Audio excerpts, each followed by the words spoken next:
వేదా వ్యాస అకాడమీకి స్వాగతం. మధ్యప్రాచ్యమిప్పుడు అక్షరాలా అగ్నిగుండంలా మారింది.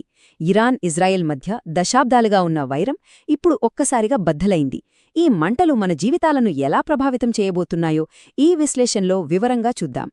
ఈ ప్రశ్న ఇప్పుడు ప్రపంచాన్ని పట్టిపీడిస్తోంది. చూడండి, ఫిబ్రవరి 28న మొదలైన దాడులు మార్చి 3 వచ్చేసరికి పెను విలయంగా మారాయి.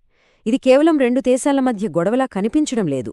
అందుకే మనందరి మదిలో ఒకటే అనుమానం: మనం మూడో ప్రపంచ యుద్ధం అంచునున్నామా? సరే, ఇంతకీ ఈ నిప్పురవ్వ ఎలా రాజుకుంది? ఈ పెను సంక్షోభానికి దారితీసిన ఆ ఒక్క నిర్ణయాత్మక దాడి వెనుక అసలు కథేంటో ఇప్పుడు చూద్దాం. కేవలం కొన్ని గంటలు. ఆ కొన్ని గంటల్లోనే చరిత్రగతి మారిపోయింది. ఫిబ్రవరి 28న అమెరికా ఇజ్రాయెల్ కలిసి ఇరాన్పై ఊహించని మెరుపుదాడి చేశాయి. వాళ్ల ప్రధాన నగరాలైన తెహరాన్, ఇస్ఫహాన్పై క్షిపణుల వర్షం కురిపించారు. ఇది నిజంగా అసాధారణమైన, అత్యంత విధ్వంసకరమైన దాడి. ఈ దాడుల్లో ఇరాన్ అత్యున్నత నాయకుడు, సుప్రీం లీడర్ అలీ ఖమీనీ మరణించినట్లు స్వయంగా ఆ దేశ ప్రభుత్వం మీడియానే ప్రకటించింది. ఇది కేవలం ఒక నాయకుడి మరణం కాదు, ఒక దేశపు తల తీసేసినంత పని. ఈ వార్తతో ఇరాన్లో నాయకత్వ శూన్యత ఏర్పడి దేశం మొత్తం గందరగోళంలో పడిపోయింది. అయితే నష్టం అంతటితో ఆగలేదు.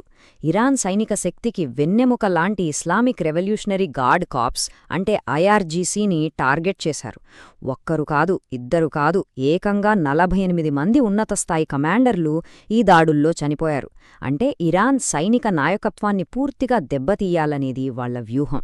మరి నాయకుడిని కోల్పోయి సైనికంగా ఇంత పెద్ద దెబ్బతిన్న తర్వాత ఇరాన్ ఊరుకుందా? అస్సల్లేదు.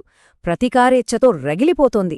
వాళ్లు తీసుకున్న చర్యలు ఇప్పుడు ప్రపంచాన్ని ఎలా అతలాకుతలం చేస్తున్నాయో చూద్దాం. ఇరాన్ ప్రతీకారం కేవలం బాంబులు, క్షిపణులతోనే కాదు.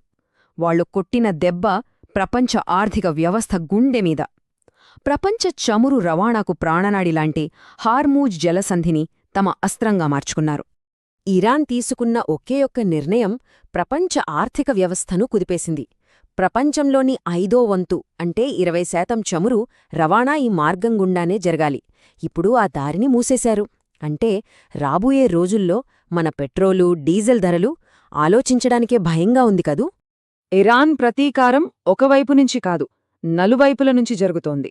ఒకవైపు ఇజ్రాయెల్పై నేరుగా క్షిపణులతో దాడి చేస్తూనే అమెరికాకు వార్నింగ్ ఇచ్చేందుకు సౌదీ అరేబియాలోనే వాళ్ల ఎంబసీపై డ్రోన్లతో దాడి చేసింది. అంతేకాదు, దుబాయ్, ఖతార్ లాంటి దేశాల మీద కూడా క్షిపణులు ప్రయోగించింది. ఇక హిజ్బుల్లా లాంటి తన మిత్రపక్షాలతో ఇజ్రాయెల్ ఉత్తర సరిహద్దుల్లో మరో యుద్ధాన్ని మొదలుపెట్టింది. ఈ యుద్ధం ఎక్కడో మధ్యప్రాచ్యంలో జరుగుతోందని మనమనుకుంటే పొరపాటే. దాని సెగ మన ఇంటి గుమ్మం వరకు వచ్చేసింది. వేల మైళ్ల దూరంలో జరుగుతున్న ఈ ఘర్షణ మనల్ని ఎలా ప్రభావితం చేస్తోందో గమనిద్దాం. ఈ యుద్ధం వల్ల మన దేశం కూడా నేరుగా ప్రభావితమైంది. గల్ఫ్ దేశాలకు వెళ్లే వందలాది విమానాలు అకస్మాత్తుగా రద్దయ్యాయి. దానివల్ల బెంగళూరు, ముంబై లాంటి ఎయిర్పోర్ట్లల్లో వేలాది మంది భారతీయులు దిక్కుతోచని స్థితిలో చిక్కుకుపోయారు. వాళ్ల ప్రయాణాలు, వాళ్ల ఉద్యోగాలు అన్నీ ఆగిపోయాయి. అయితే ఇలాంటి కష్టకాలంలో ప్రభుత్వాలు కూడా వెంటనే స్పందిస్తున్నాయి. మహారాష్ట్ర ప్రభుత్వం ఒక అడుగు ముందుకేసి గల్ఫ్లో చిక్కుకున్న తమ పౌరుల కోసం ఒక ప్రత్యేక వాట్సాప్ హెల్ప్లైన్ను కూడా ఏర్పాటు చేసింది. ఇది బాధితులకు కాస్త ఊరటనిచ్చే విషయం. సరే, ఇంతకీ ఈ సంక్షోభానికి ముగింపెప్పుడు? ప్రపంచ నాయకుల మాటలు వింటుంటే ఆశలు కనిపించడం లేదు. స్వయానా అమెరికా అధ్యక్షుడు ట్రంప్ ఏమన్నారంటే, ఈ యుద్ధం మరో 4 నుండి 5 వారాల పాటు కొనసాగవచ్చు అని. అంటే రాబోయే రోజులు మరింత భయంకరంగా ఉంటాయన్నమాట. ఇంత విధ్వంసం, ఇంత నష్టం చూశాక మనం భవిష్యత్తు గురించి ఆలోచించక తప్పదు. ఇదంతా మనల్ని ఒకే ఒక్క కీలకమైన ప్రశ్న వైపు నడిపిస్తోంది. ఇప్పటికే వేల మంది ప్రాణాలు కోల్పోయారు. శాంతి చర్చలు విఫలమవ్వడమే ఈ వినాశనానికి కారణం. ఇప్పుడు మనం ఆలోచించాల్సింది ఒక్కటే: ఈ సంక్షోభం ఇక్కడి నుండి మానవత్వాన్ని ఎటువైపు తీసుకువెళ్తుంది? ఈ సంక్లిష్టమైన అంశంపై మా విశ్లేషణను చూసినందుకు చాలా ధన్యవాదాలు. ఈ వేగంగా మారుతున్న పరిస్థితులపై మరిన్ని అప్డేట్స్, లోతైన విశ్లేషణల కోసం వేదవ్యాస అకాడమీకి సబ్స్క్రైబ్ చేసుకోండి. అంతా సురక్షితంగా ఉండండి.